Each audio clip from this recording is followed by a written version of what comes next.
50% of all mental illnesses are going to arise or start by 15. 75% of mental illnesses start by the age of 18. My younger brother Sam was diagnosed with clinical depression. I came out the shower and my mum was walking up the stairs and she was like humming to herself, and she went to go and check on Sam, and then the humming stopped and she just started screaming and screaming and screaming, and Sam had taken his own life. It was just this bomb going off in your life.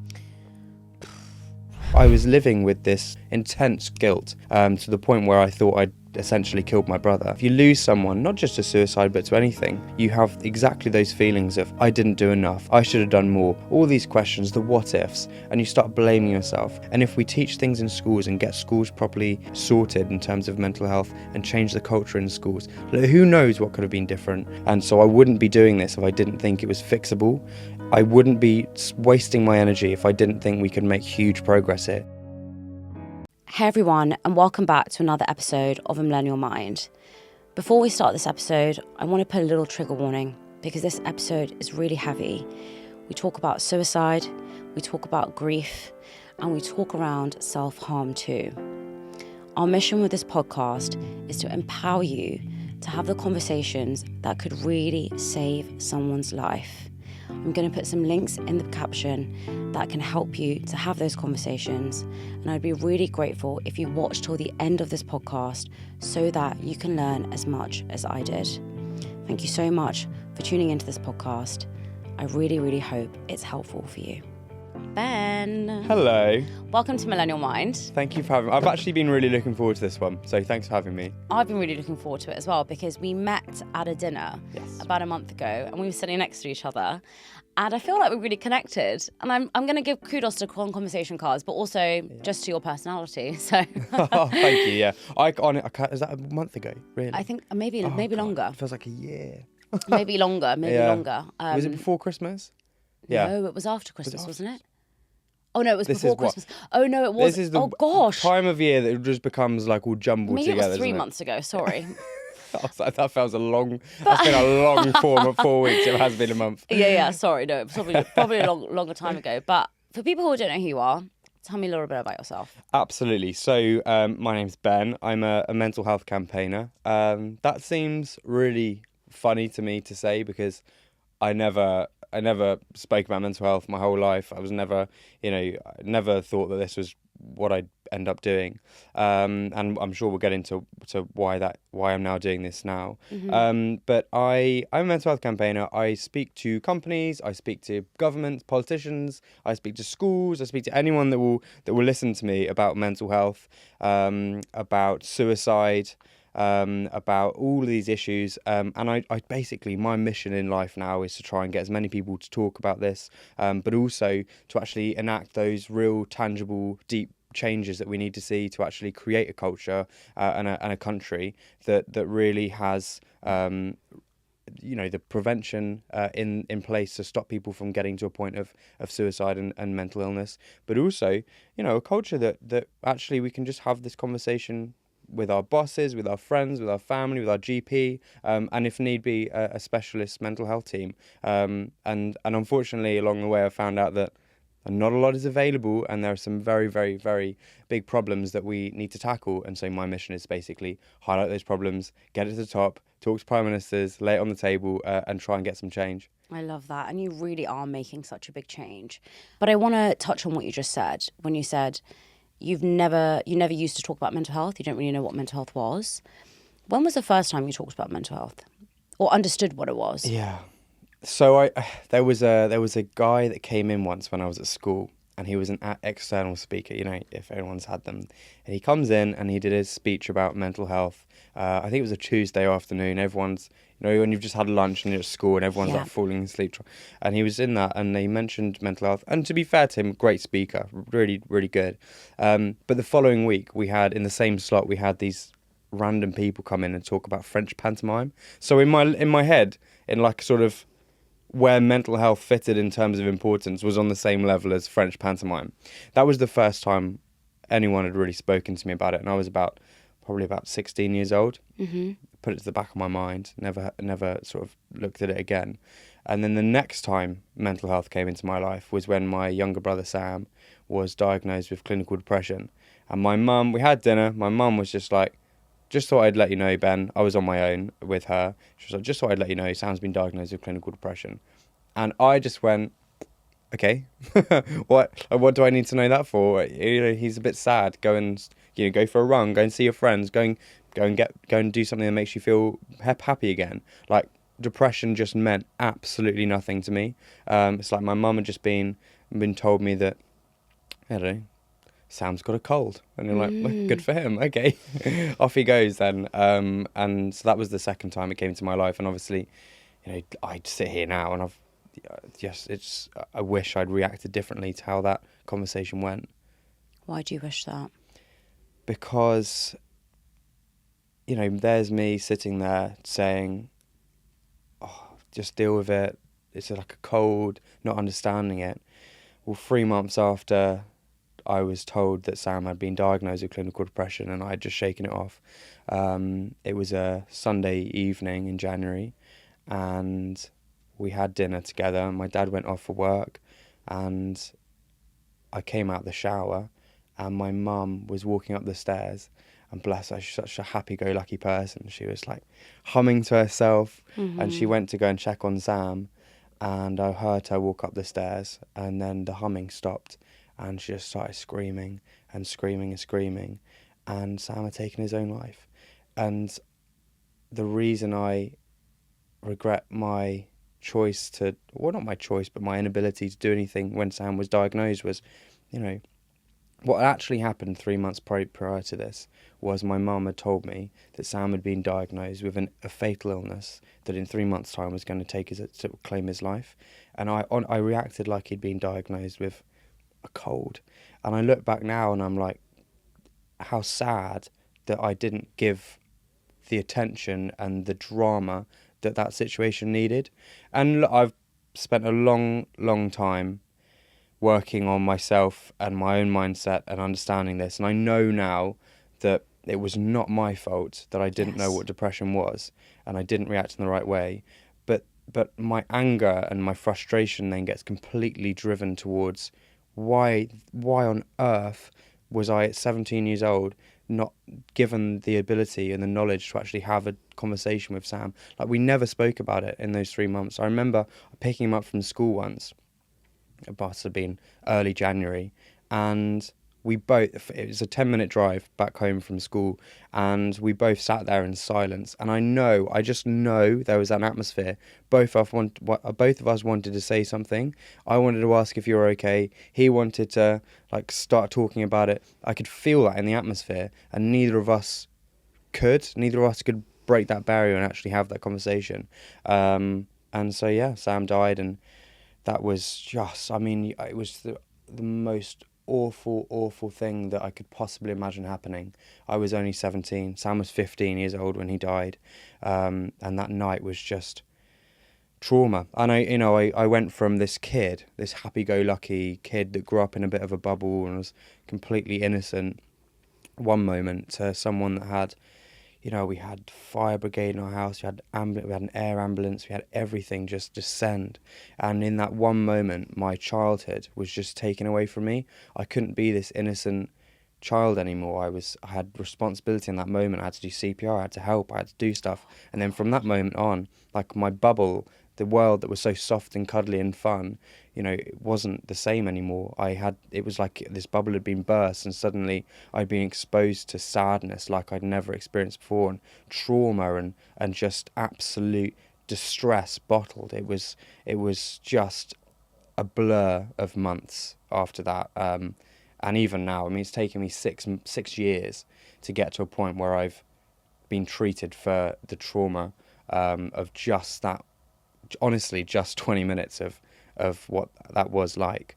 And I guess for me, part of what I want to do now is really tell that story as honestly and as directly as I can, because I feel like we talk about suicide so much now, but we talk about it in really broad brushstrokes, and we talk about it in stats, and we talk about it like this.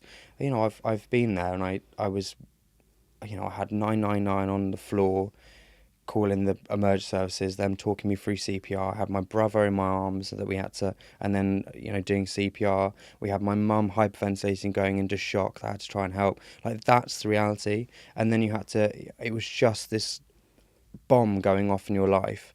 And it's taken me 6 years to process that one 20-minute period. And just to give you a sense of just how awful it was, I had a broken rib. I mean, anyone that's done CPR training on a dummy, let alone a person, like, it's extraordinary. It's so you put so much force through your body. I did 20 minutes and I just forgot that I had a broken rib. Such was the, like, power of the mind to just take over the controls and just pop you in autopilot. 6 years later though, I have to say I am doing better. I'm processed it, and I'm incredibly proud of myself for getting through that. And now I can refocus, get that mission back. I think we need to talk about suicide more honestly. But also, I hear this same story so many times, and something has to happen to break that cycle. There are far too many young people dying. There are far too many young people that are self-harming and are deeply, deeply unhappy. And it doesn't just stop at young people. There are millions and millions of people in the UK alone, and billions around the world, that have a diagnosable mental health condition, that feel isolated and ignored and not seen. So there needs to be a moment, not just in the UK but globally, where we suddenly go, actually, we need to flip the switch on this, and we need to take this seriously. Otherwise, more people like Sam are going to die. And even today, there's going to be an enormous amount of people in Sam's position that won't see tomorrow, because we haven't got those strategies in place, and we haven't got those policies written into law. And so I'm absolutely laser focused on this mission now. We have to enact the changes that are going to protect future Sam from what happened to him, and also future Bens and people like me that I wish more than anything I wasn't in this situation. But I've got to be laser focused. I'm a mental health campaigner. I wear that label proud. Let's go and try and fix this broken system that unfortunately leaves so many people in such an awful position. I mean, it's so sad to think of someone that could even think about suicide and all of this.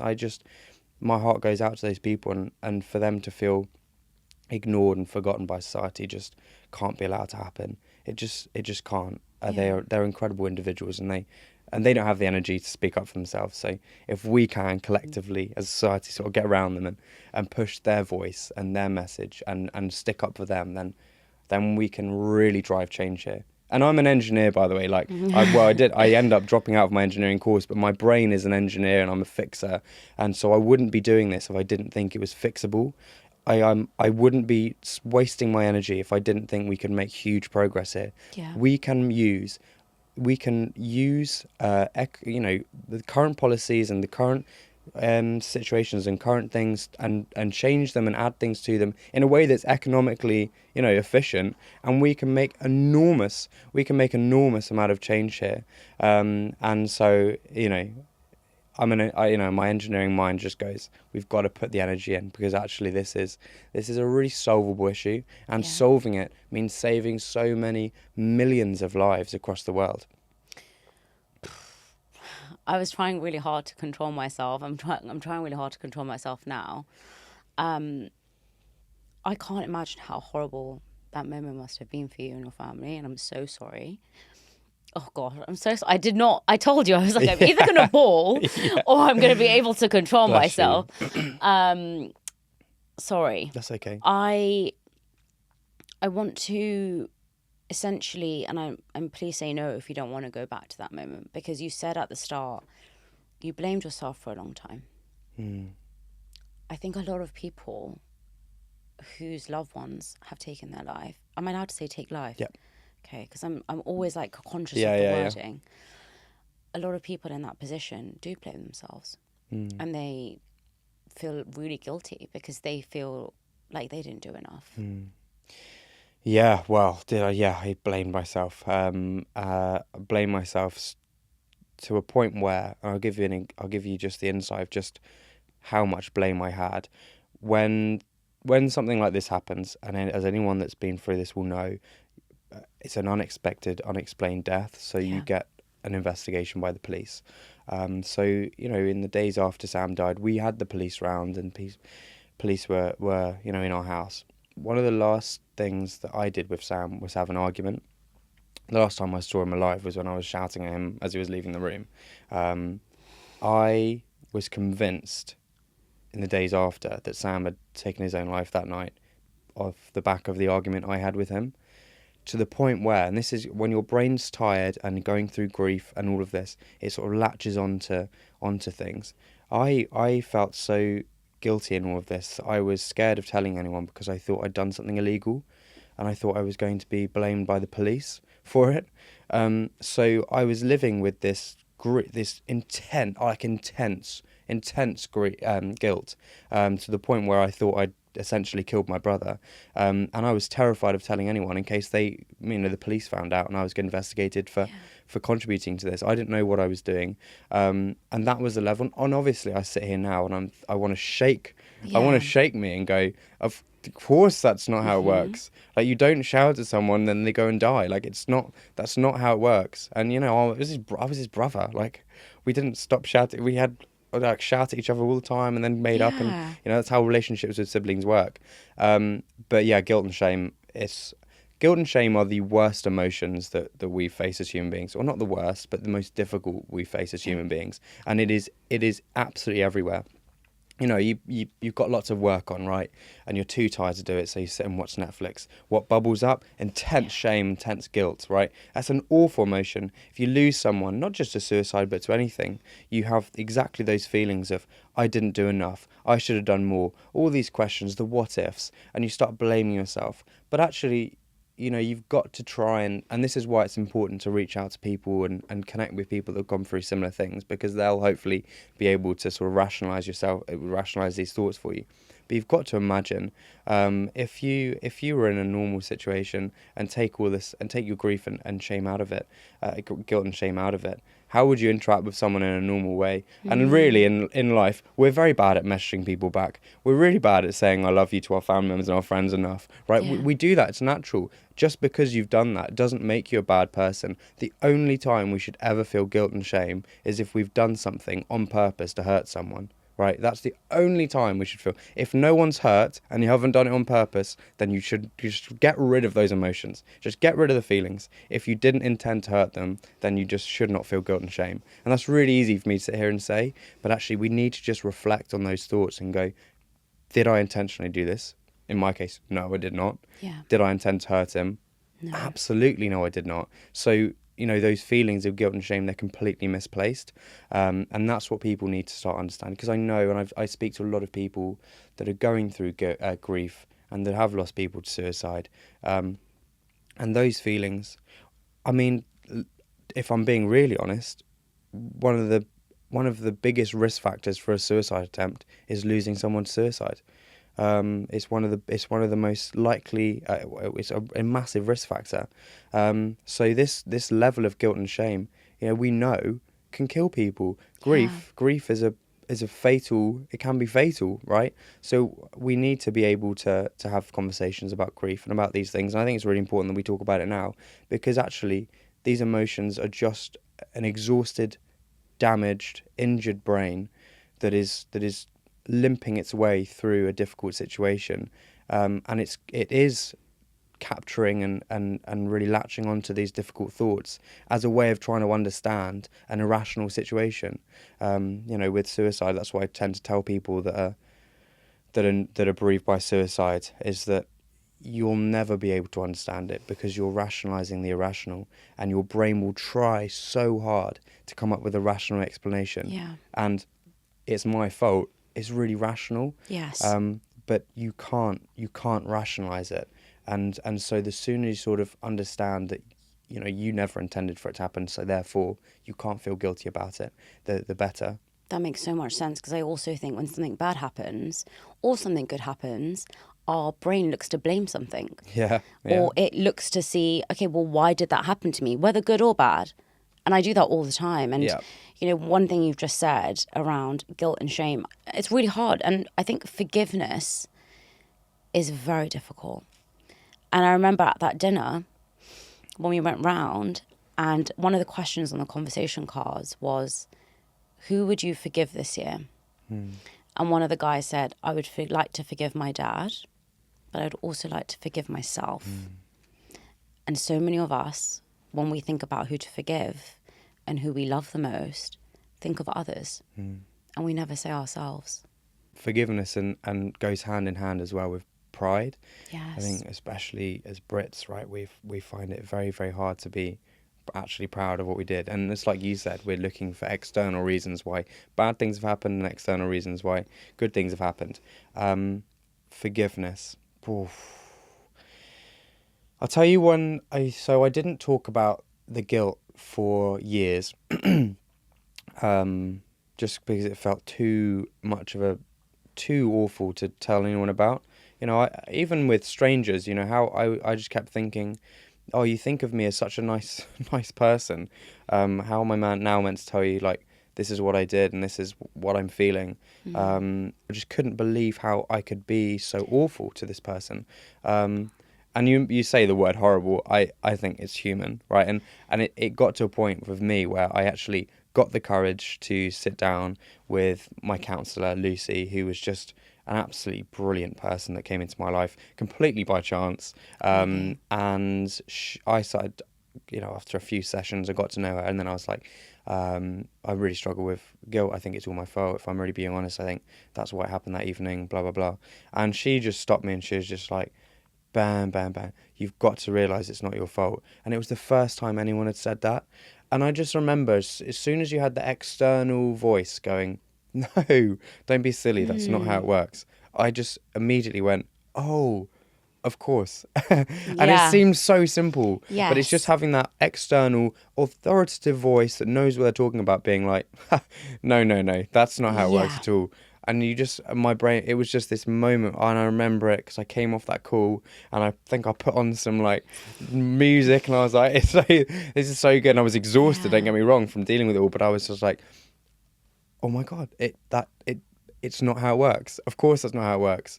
And that was a big moment in my forgiveness, but I don't think it was sort of happened overnight. It was a case of really understanding how this works, and for me, really understanding how suicide works. So I've had the privilege, and it is a privilege, of working with some people now that you're very, very lucky to be alive, that went through right to the very deepest, darkest places, and narrowly survived suicide attempt. And it's taken me talking to them and really understanding that mindset, where they were, how they were feeling, to understand that when you're in that suicidal mindset, you're not thinking about the menial stuff that people are saying. You're not thinking about an argument. You're not thinking about all of these things that potentially we're thinking about. Your brain has constructed this tunnel vision over potentially a long time, to the point where you don't see all this stuff that we're thinking about. You just see, I'm in pain, suicide's the way forward. And you just become, oh, of course, that's what I'm going to do.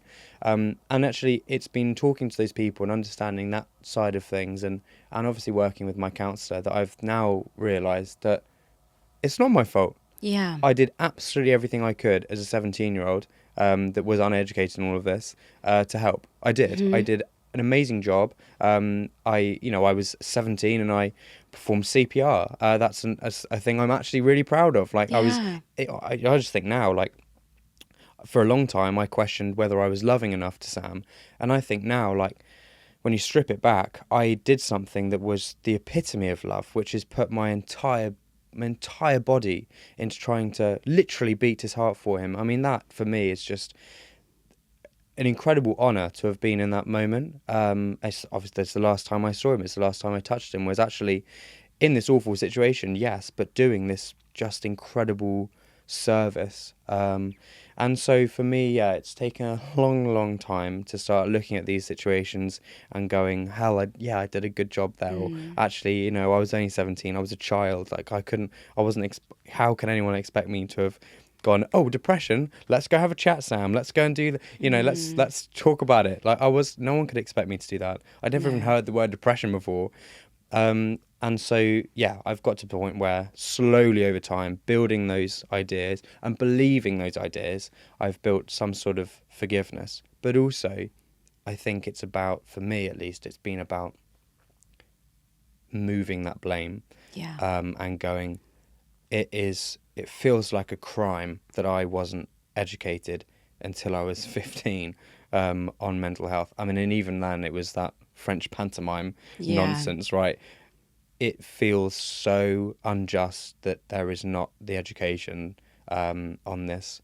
And look, I don't, you can't tell the past based on what we can do. But had we had proper education, had I been taught about depression in school, had I reacted to my mum being like, oh, what's our plan then? What are we going to do? And actually started to help Sam and give him some space outside of school and sort of walk beside him and have that relationship that I could have done if I understood this. Who knows? Who knows what could have been different? And if we teach things in schools and get schools properly sorted in terms of mental health and change the culture in schools, who knows what could have been different? But again, what drives me is the belief that these things are so easy to do, and actually they'll save money. So it feels just ridiculous that we are constantly not just every year just seem to not invest properly in these really crucial things in schools, and that's where my forgiveness has gone. I've been forgiven and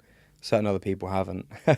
But that's been driven into my campaigning. But then on the flip side, I mentioned it there, it's like this pride thing. And I can sit here now and I think I did a really good job. And even in the last few years, like I've just, and anyone that's gone through this will know, it's going to counselling is really terrifying. It's terrifying because you sit there a bit like we're doing now and you're like, this person is going to get inside my head and stuff. And it's honestly, it's absolutely terrifying because these emotions are so hot and to touch them feels so terrifying. And so knowing that that's going to happen is really scary. So I'm really proud of myself for getting through that as well and giving myself the ability to actually sit here now and be like, go on, 17-year-old Ben. I mean, you couldn't have done anything differently and you did your best, right? And we can't feel guilt or shame if we did our best. And I completely believe, arguments and hissy fits and all this aside, I did a great job growing up, and even to Sam, I was like a good brother, I think. But like you, there's so many times in my life where I've had arguments with people or shouted or made my mum cry, and I'm like, oh, I'm such a bad person. Yeah. I'm like, what? This language we use, like, I'm a bad person, is so bad. Bad. So many people, you hear people say this, like, I'm a bad person, or oh, I'm such a bad person for doing this. And even internally we say that to ourselves. But, or I'm a bad person, let's reserve that for some particular individuals in history that have done really, really bad things, or people that purposefully hurt people. Like, don't make your entire self bad over one thing that we all do. Anger, it's such a normal human emotion, but we have this really unhealthy relationship with it. We shout, we scream, we like lash out at people. That's a normal part of human interaction, and it's a normal human emotion. And the only thing we do by suppressing that and being ashamed of that is bottle it up, and then we see it come out in violent acts in certain people. And I'm a strong believer in actually a lot of the issues we see in violence, particularly violence against women and girls and violence around the country, is fueled by the same crisis that killed my brother. And it's this misunderstanding of emotions and not being able to blow off steam and experience anger in a healthy way. And actually, if you bottle up anger, all you're going to do is just pop, and there it all goes, and it ends up in some difficult situations. Anger is such a hard emotion because so many of us will cling on to those memories when we've been really angry, and like you said, we'll call ourselves bad people. But there's been thousands more experiences that I've had with my mum that I've done so many nice things, and I won't remember those. I'll just remember that one incident. And it's so interesting that our brain does that. We'll remember the bad in us way more than we remember the good in us. And I think that it's really difficult to get out of that mindset. How did you start to adjust that? Because I'm sure there was times where you wanted to go back to that place and think, I'm a terrible person. Because it's like you said, it's more rational to believe that. How did you manage those thoughts when they came up? Oh, I think not pushing them away, first of all. It's the same with every thought, right? Just acknowledging that it's there and actually seeing it for what it is. Oh, I'm feeling guilty again. And then again, going through that same process and rationalising it, being like, no, like we're not. And actually, in more real terms, it happens when I've forgotten to reply to an email, or Yeah. I'm watching Netflix and I've got a really busy day, and those feelings of guilt and shame come So up, true. and it makes you feel awful about yourself, and you're like, I'm really not doing well. I'm not doing well in my job. I'm not doing this, and you start your mind just loses itself, and it goes on this journey of like, everything's going to falling apart, and you've just got to rationalize it, right? Again, guilt and shame. We feel it all the time, but it's only you're only allowed to feel it if you've intentionally done something to hurt someone. So again, I'm watching Netflix, I've got a busy day. Why am I so lazy? Blah, blah, blah, blah, blah. Feeling really guilty for doing this. And then you rationalise it being like, well, I haven't hurt anyone. I'm not intending to hurt anyone. But also, I'm really tired and my brain just wants a break. So maybe instead of attacking myself for wanting to just escape for a little bit, I actually build that into my diary. Let's move something this afternoon across. Let's just put an hour just to relax, maybe have a nap or something. Yeah. And it's trying to changing how you're interpreting those thoughts. The thoughts are there because of all this stuff that tells you you've got to be doing all the time, and actually take a moment to be like, why am I doing this? Why am I suddenly calling myself lazy? Do I need a break? That's in real terms how it works. And then with Sam, obviously, it's just rationalising that, again, exactly what we've just spoken about. Yeah. Nothing I could have done. It's sort of very kindly, gently telling yourself that and trying to convince yourself that.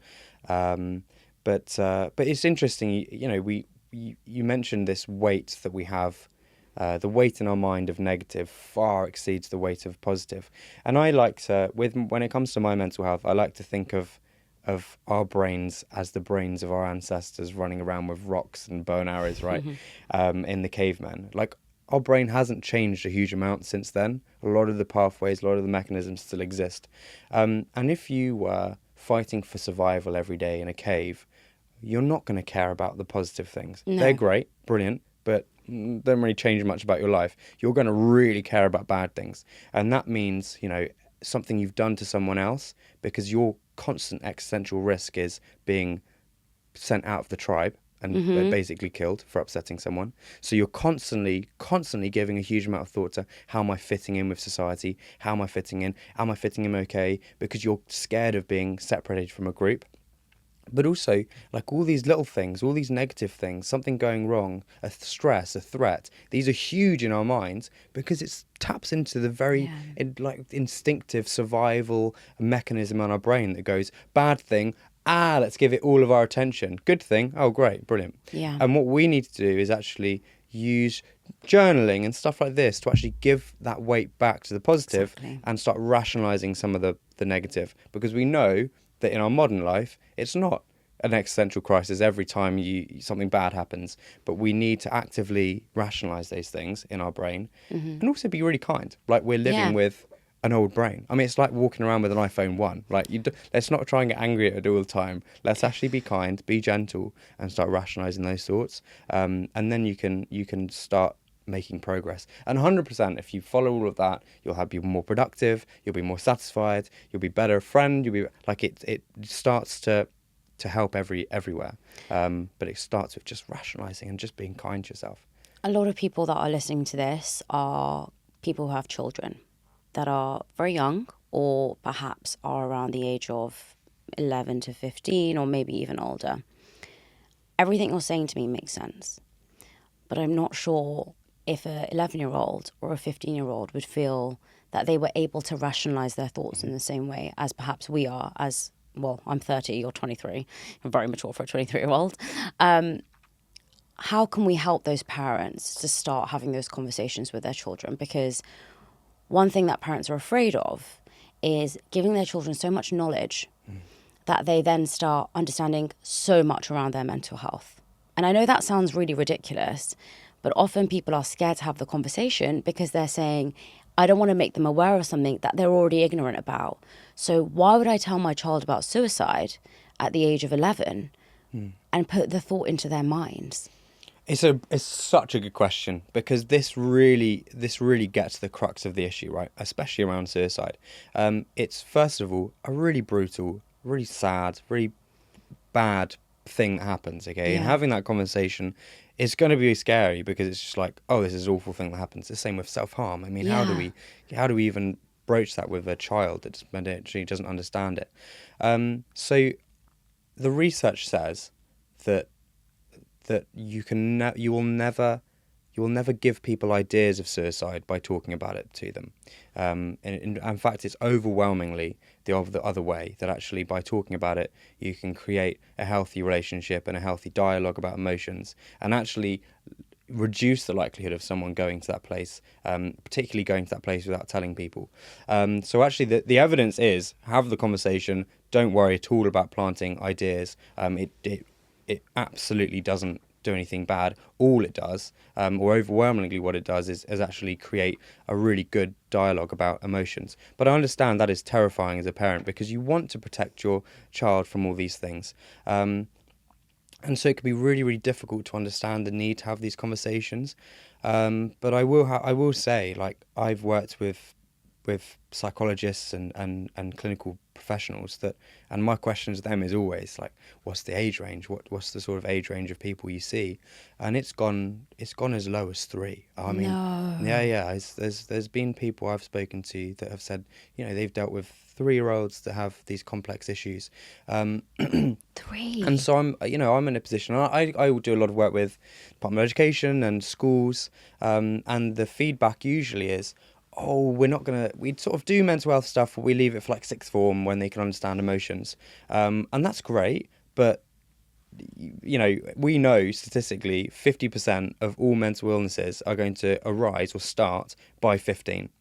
75% of mental illnesses start by the age of 18. So teaching 17, 18-year-olds about mental health, like half of people that are struggling with mental health have already started that.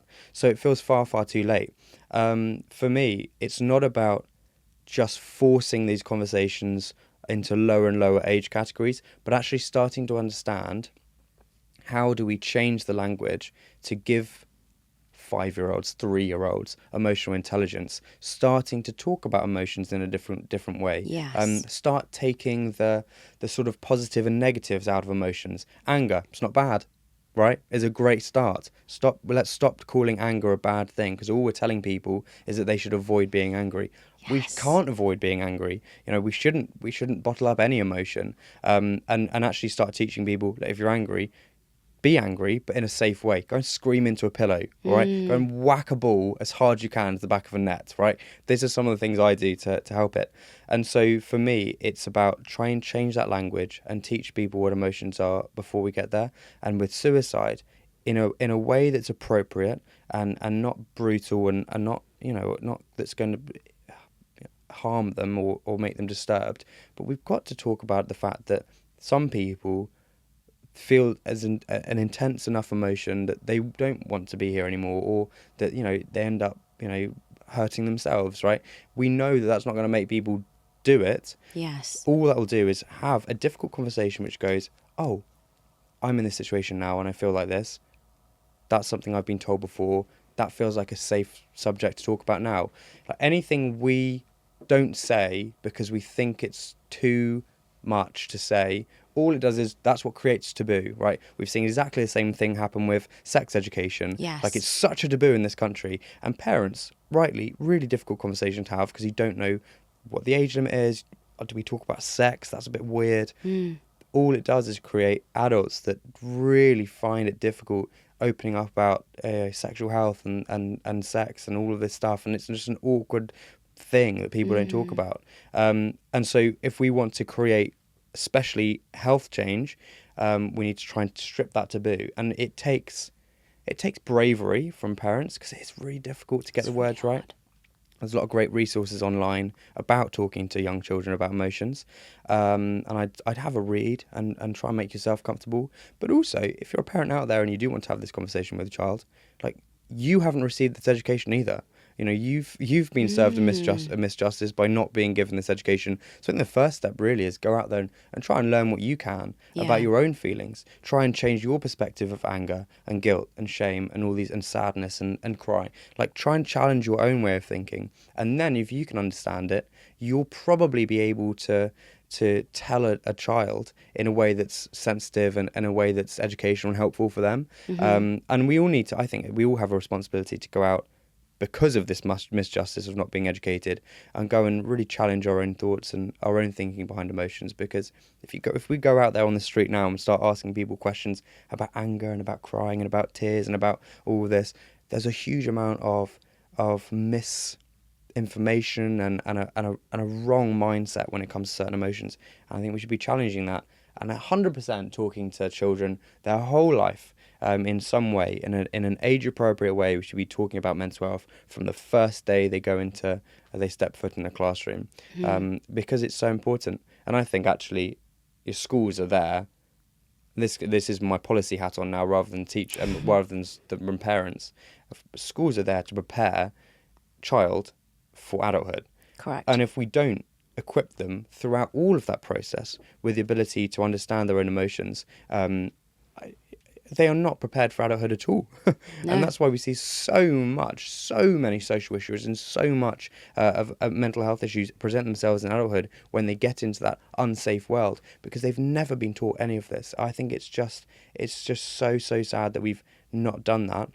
I agree. And unfortunately, in my job, I see the effects of that every day. Funerals and talking to people, bereaved people that are in mental health units. It's a really bad situation.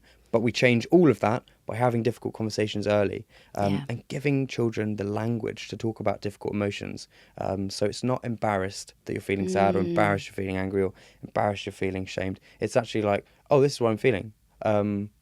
Let's go. And if we can get children actually being honest about this, that would be an amazing thing. Because you imagine an adult that's just sitting there like, in their head going, I'm angry. Oh, I should go and do this instead. Or let's not feel guilty and shame about not, meeting the expectations in work, which happens to everyone.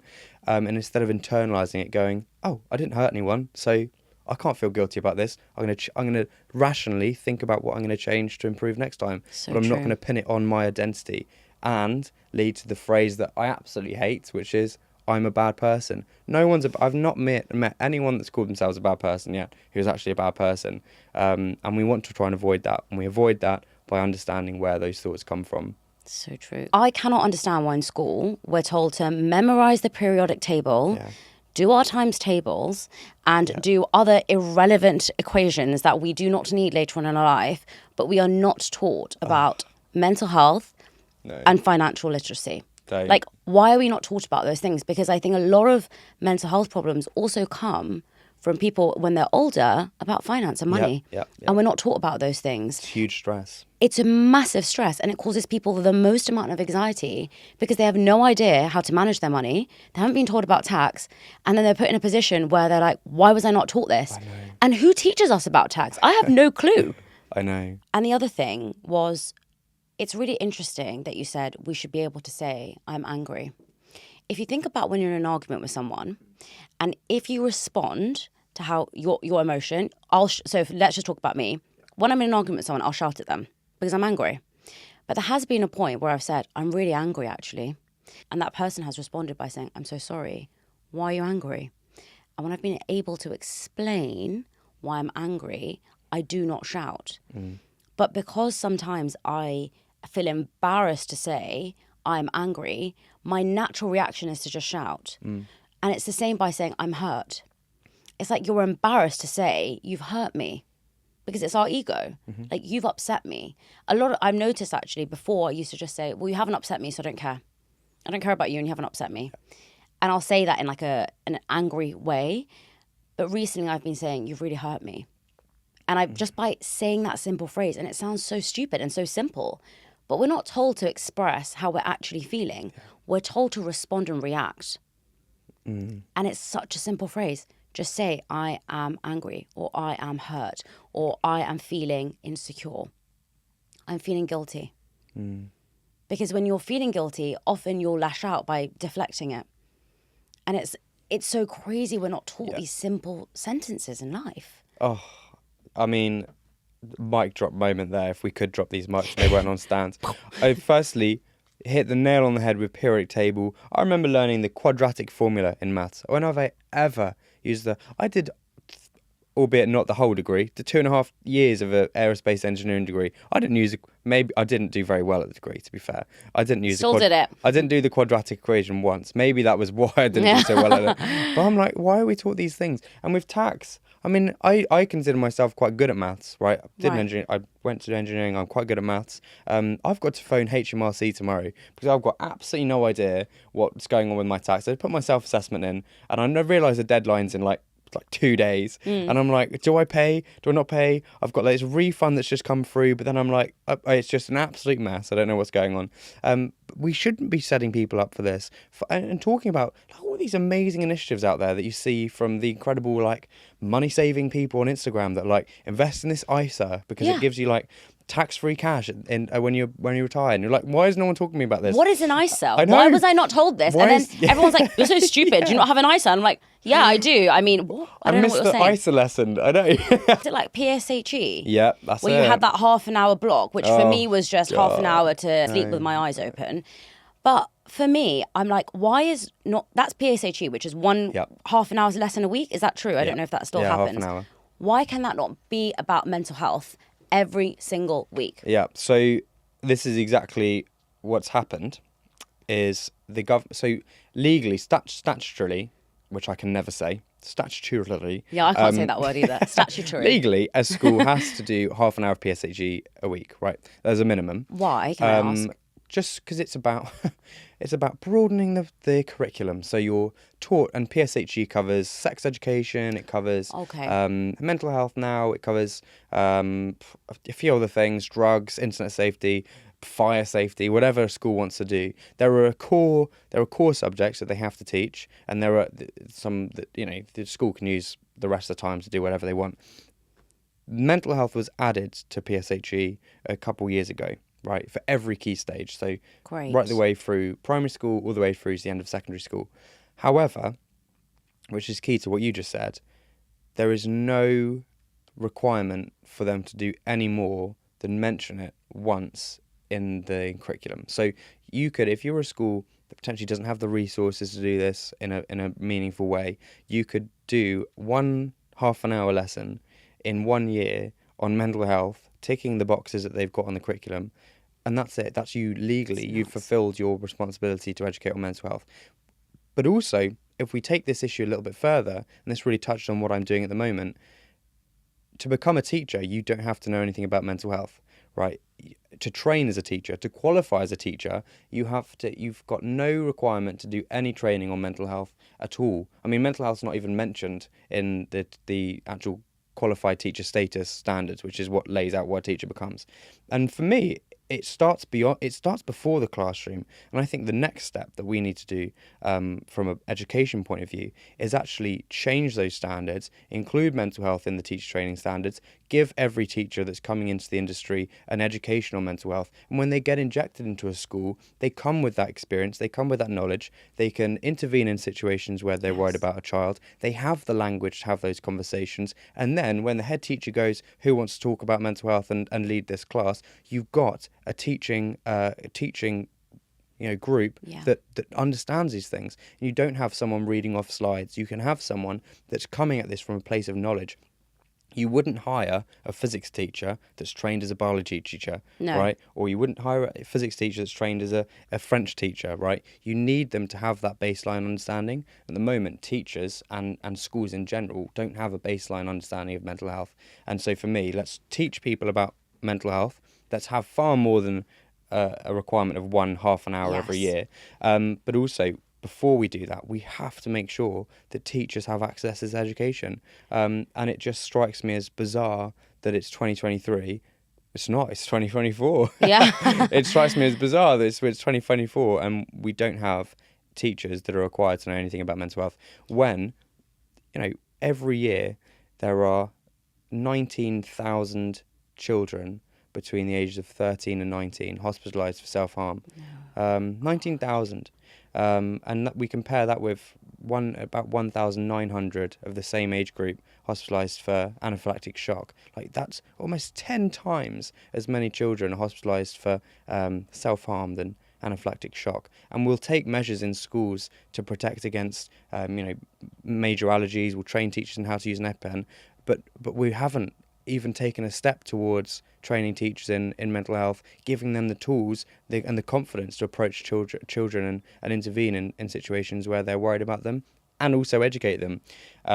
So anyway, that's where we're going next. I think it's quite difficult because I presume that teachers' arguments is it should be the parents' job. And it's really difficult for parents because they're like, well, my child is spending a lot of their time at school. But it is really hard, Ben, because if I think of myself as a parent, and I'm not, but if I think of myself as a parent who's really struggling to put food on the table, who, lives on a minimum wage, who has their own mental health problems, and then you don't know how to approach your child. And, I think in the modern day, everyone is so stressed. Like, these numbers you're talking about are crazy. And I think they're all going up, right? Like, every year they get worse. And that's because people don't have the attention that they need, both children and adults. So what are some of those small things we can do every single day as a parent that isn't perhaps such a big leap of saying, spend an hour with your children to talk to them about mental health and don't put on the TV? I'm just trying to think of like a quick win, and there might not be.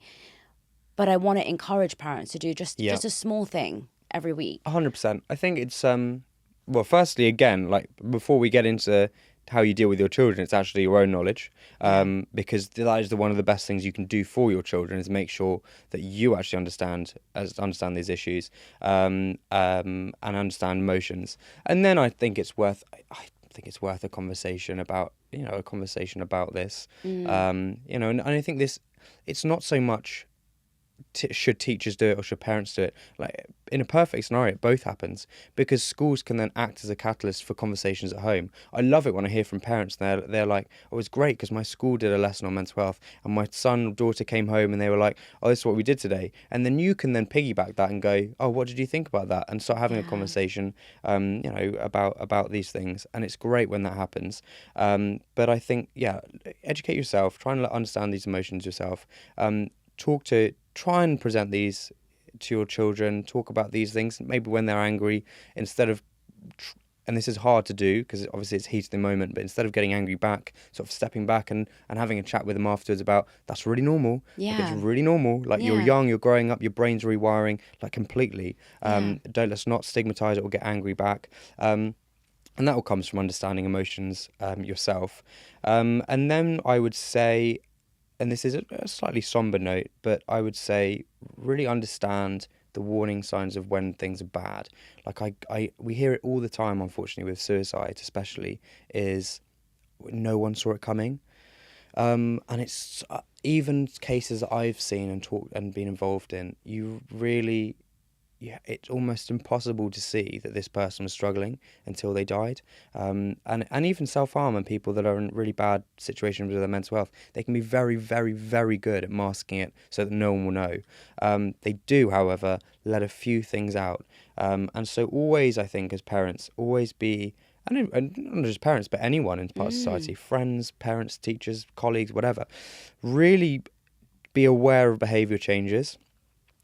And importantly here, for the better and for the worst. So obviously everyone knows if someone's going and crying or like doesn't want to see friends anymore, there's something going on, and that's worth a conversation. But also, particularly with suicide, one of the symptoms that no one talks about is that actually for a lot of people that are suicidal, when they're about to die, they become happy and actually become very outgoing and very confident, and will want to do things and want to see people, and will come in and hug you or something and be really lovely. And we know that happens because they've basically made their mind up that that's what's going to happen. And the relief of suddenly not having any responsibility is enormous. And so this is why a lot of people say we didn't see it coming, because actually some of these things are really subtle and actually can be the antithesis of what we expect. And I know a lot of people that this has happened to, where people have just done the weirdest things, like come in and been all like fun and gone out and saw their friends. And I know I work with a guy called George who did exactly this. And he, in the run up to his date that he'd set to take his own life, he was doing things with his family. He was going out and doing things and seeing people and having fun. And actually he was doing that because he was suicidal, not because he was getting better. And so I'd say, just for people out there, like, and parents particularly, like, don't be alarmed by this. Don't let yourself get stressed over this. Let's face it, thankfully in this country, the suicide rate is still incredibly low. Like, it is. Obviously, the number, 5,500 a year, is higher than it should be, but it is incredibly low. So that's not to say don't think about it, but don't panic about it. These issues are solvable. I work with some brilliant psychologists who, when you get the support at the right moment, you can really save these lives. Mm-hmm. I work with one guy, 20 years in clinical psychology. He's never lost a patient. Right? When you get the right support for someone, it's fixable. Mm-hmm. And that, I guess, is another prong to my mission, which is, if it's so solvable, why on earth aren't we solving it every time? So I'd say that to parents: basically, educate yourself. Have these conversations, try and actually engage in a conversation about mental health, and always be on the lookout for behavioural changes. Even if it's nothing, it's worth a conversation to understand how they're feeling, and just explore their emotions with them. Try and explore, like, what do they think about anger? Like, what do they think it's a good thing or a bad thing? What do they think about crying and tears and being sad? And on the flip side, what do they think about, like, happiness, and how would they describe it? And I think it would be an awesome conversation to have. And you can be quite creative with how you have it. But Absolutely. Anything that starts engaging those conversations and talks about emotion, I think it's a really brilliant thing. You can't go wrong with that conversation. When I was looking after my niece one day, before she went to bed, I had to do this wall calendar thing with her. And one of the things on the wall calendar was, what day is it today? And it was a morning and evening thing that she does. And it was very normalised for her to track her mood. So I have a mood tracker in my planner, which is my performance planner. If anyone wants to buy it, you can buy it. And when I fill it out every day, I've become more comfortable by saying, okay, yeah, I'm having a bad day. And at first I felt very uncomfortable to write that, because I then thought, it's going to ruin the rest of my day. But what it's forced me to do is actually understand why. And when I was doing the same thing with my niece, I remember it was different emotions. And it said happy, angry, sad, not sure. And what it did was force me to ask her, how was your day today?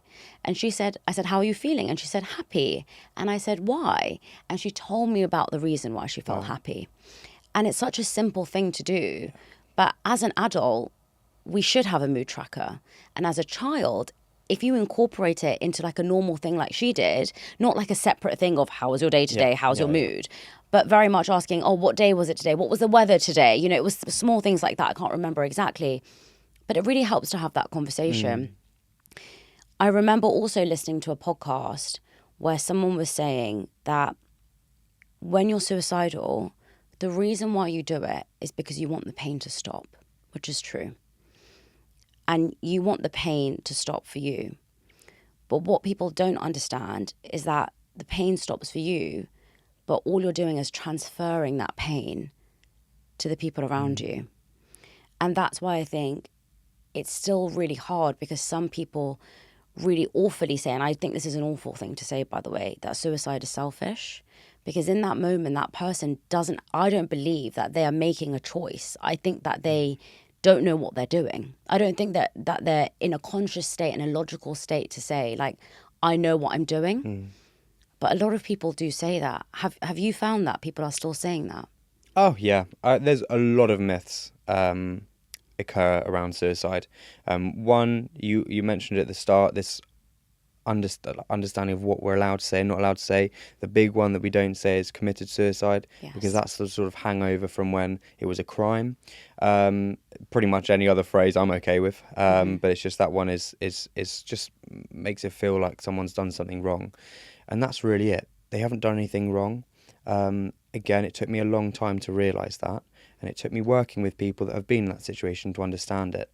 Because people can say, oh, it's not them thinking, blah, blah, blah. But actually, in that moment when you've gone for it, I remember, especially just in the days after Sam died, the anger at what he'd done to our family. It was just, I was red with anger at what he'd done to me, to my family. It takes a lot to get over that. And what I'd say is, like, I've met a lot of people that have been in that situation. And again, going back to this tunnel vision thing, what suicide is tunnel vision. And it's an injured brain that over time develops a desensitization to what it is they're actually thinking about. And the more they think about it, the more that happens, the brain just starts to narrow in on this one thought. And as you can imagine in a tunnel, it's impossible. It's absolutely impossible to look outside and to experience emotions and thoughts that aren't this one thought at the end of the tunnel. And that's what makes suicide so difficult, because it is this tunnel vision. They can't see, you don't have that rational thought of going, oh, but I can do this and this. But also it's really important for people to know that they aren't doing it to just avoid their own pain. In a lot of cases, they're doing it for us to avoid their pain as well. Yes. Because one of the biggest things that people feel when they're suicidal is a burden and is a weight on others, and is someone that some people just deserve to live without. Yeah. Which we know is completely untrue. And you want to sort of shake them and be like, no, that's not true. But you can't do that because they won't believe it. But that actually, from their point of view, a lot of people that go through this just think the world's a better place without me. I'm helping everyone. And again, the tunnel vision doesn't allow them to see what it can do, and it's irrational. But what's great about tunnel vision and the suicidal brain and how it works is getting them out of that tunnel vision is as easy as presenting something, talking to them, challenging that thought, and giving them the ability to start thinking about other things, thinking about the future, going for a walk, noticing themselves, grounding themselves. As soon as you do that and you look out and you get the ability to look out of the tunnel, the whole thing shatters, right? Which is great. And that's how we get through someone. And I'm a shout volunteer. I talk people through suicidal experiences all the time. I talk to people in crisis all the time. And that's exactly what we're trained to do. Really build that trust and honesty between them, understand how they're feeling, allow them that permission to talk about it, gauge just how at risk they are, so give them the opportunity to talk about just what they actually want to do, and then we start framing it in a different way. We start letting them talk about their family, let them talk about the world, what their job is. Let's start talking about what makes you feel happy, what's helped you in the past, what do you enjoy doing. And as we're doing that, we're creating these little holes in the tunnel. And if you can think about that, if you can picture that tunnel and you pop those little holes in, eventually the tunnel just shatters and suddenly you can see the world as a whole thing. And that suicidal thought will remain, but everything else remains alongside it. And unfortunately, it constricts again the more you think about it. So this needs to happen time and time again. But that's how suicide works. It takes a lot of understanding to get to a point of view where I can sit here and talk about it like that and understand it. But trust me, if you're going through it at the moment, you've got to know that there is no thought about family. There's no thought about what it'll do. It's impossible for that brain to even think about it. So you can't be selfish for doing something you can't see the action. You can't see what result it's going to cause. And then the other myth is that people that take their own life are weak. Sam wasn't weak. Like, God, anyone that wakes up every day to a brain that tells you that everyone around you and the whole world would be better off with you dead, and manages to get through the day, go back to bed and wake up the next day, like, they've got a huge amount of respect in my books. Just for managing, if you do that for one day, you've got respect in my books. I've worked with so many people that have been in some very, very, very dark places that have got through it. And it annoys me when we call them weak, because these are, by a very, very, very long way, the strongest people I've ever met in my entire life. And some of those strong people we've lost along the way, but it doesn't take away from how strong they are for getting through even a short period of time with those thoughts. I have an enormous amount of respect for Sam, knowing what I know now about what he was going through, that he was able to deal with it for so long. And he engaged in the right services and talked to people to get that help. Unfortunately, that help wasn't good enough for him, and he died. But it doesn't take away in my brain just how strong he was to have put up with it for so long. Unfortunately, he had an illness in the same way that people were diagnosed with cancer, and eventually it took his life. And again, just like cancer, it wasn't his fault. It was an illness that changed him and took his life. It wasn't a decision. And I'm sure, I know Sam, he loved life. I'm sure if he was able to rationalise it and think rationally, he would choose to live every day of the week. He loved life, absolutely adored it. And it's such a shame that an illness took that away from him. And so now, again, it's my mission that more people need to be able to rationally choose life, because the world's a difficult place, but life is just this beautiful, beautiful, amazing thing. And Sam would have made such an incredible man, and he would have done such amazing things. And it's just my absolute passion now is to have these conversations, and we can do this. We can help people. We can really do this. We can make massive change, and it excites me. It really does. Thank you for this podcast. And thank you for everything that you're doing, because you're making such an enormous change. And so sorry, I was so emotional throughout. But thank you for coming. Thank you for having me. I feel like we need a hug. Yeah, we do.